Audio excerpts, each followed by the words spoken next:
എന്തുവാടാ വാടകയ്ക്ക് വന്ന പെണ്ണു? ജൂലൈ 2-ന് റിലയൻസിന്റെ ഫ്രണ്ട് ഞാൻ ഒരു കൊച്ചിനെ കണ്ടു. ജൂലൈ 3-ന് മനുസാറിന്റെ കടയിൽ പാല് വാങ്ങി പോയപ്പോൾ ഞാനും കൊച്ചിനെ കണ്ടു. ജൂലൈ 4-ന് നമ്മൾ പറമ്പിൽ വെച്ച് ഒന്നിച്ച് കണ്ടു. വാടക വീട്ടിൽ ഒന്നിച്ചു കണ്ടു. എന്നിട്ട് എടാ എന്നിട്ട് അവൾ വരുവാടാ. ഇവനെ കൊണ്ട് വലിയ ശല്യം. ഇവനെ എങ്ങനെ ഒഴിവാക്കി അവളെ സെറ്റാക്കി ഒരു ഐഡിയ പറഞ്ഞുതരാം. ഞാനൊരു ഐഡിയ പറഞ്ഞു പറ.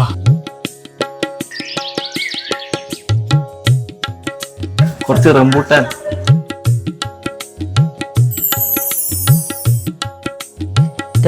ഇവനെ ഒഴിവാക്കിയിട്ട് എനിക്ക് അവളോട് ഒന്ന് കമ്പനി ആവാൻ എന്തെങ്കിലും വഴിയുണ്ട്. ഞാനൊരു ഐഡിയ പറഞ്ഞു തരാം. പറ. മേ മേ മേ മേ എന്താ അത് ഞാൻ വീട്ടിൽ നിന്ന് മുളക് പൊടി വാങ്ങാൻ വന്നേ. റോഡി വാങ്ങിയതെന്താ കടയാണ്? അതെന്റെ വീടല്ലേ, ഞാൻ അറിഞ്ഞില്ലല്ലോ. അത് പിന്നെ അമ്മ പഞ്ചാര അല്ല മുളക് പൊടി വാങ്ങാൻ പറഞ്ഞപ്പോ ഞാൻ വന്നത്. എന്റെ വീട്ടിൽ മുളക് പൊടി ഞാൻ വാങ്ങിച്ചു കൊടുത്താണുള്ളത്. അത് പിന്നെ അമ്മ അത് നീ എന്താ ഇവിടെ? അത് പിന്നെ റംബൂത്താൻ വീട്ടിൽ നിന്ന് റംബൂത്താൻ പറിച്ചോണ്ട് കൊടുക്കാൻ വന്നേ, വേണമെന്ന് പറഞ്ഞു. അപ്പൊ ഇതെന്തു? അത് കണ്ടില്ലായിരുന്നു. എന്തോ തീരുമാനം ഉണ്ടാക്കാൻ? ഒരു തീരുമാനമില്ല. എന്റെ വീടിന്റെ അപ്പുറത്ത് വെച്ചല്ലേ ഞാൻ തന്നെ. ഞാൻ എന്തായാലും ഇന്ന് വൈകിട്ട് അവളോട് ഇന്ന് കാര്യം പറയും. അങ്ങനെയാണെ അവൾ ഇന്ന് വൈകിട്ട് അമ്പലത്തിൽ പോകുന്നുണ്ട്.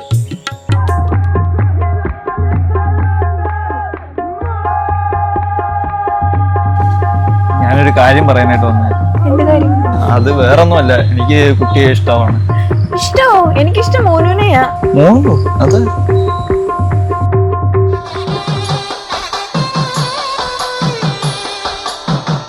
നീയിപ്പൊ എന്നെ കണ്ടു കഴിഞ്ഞാൽ അവൾക്ക് നോ പറയാൻ പറ്റത്തില്ല.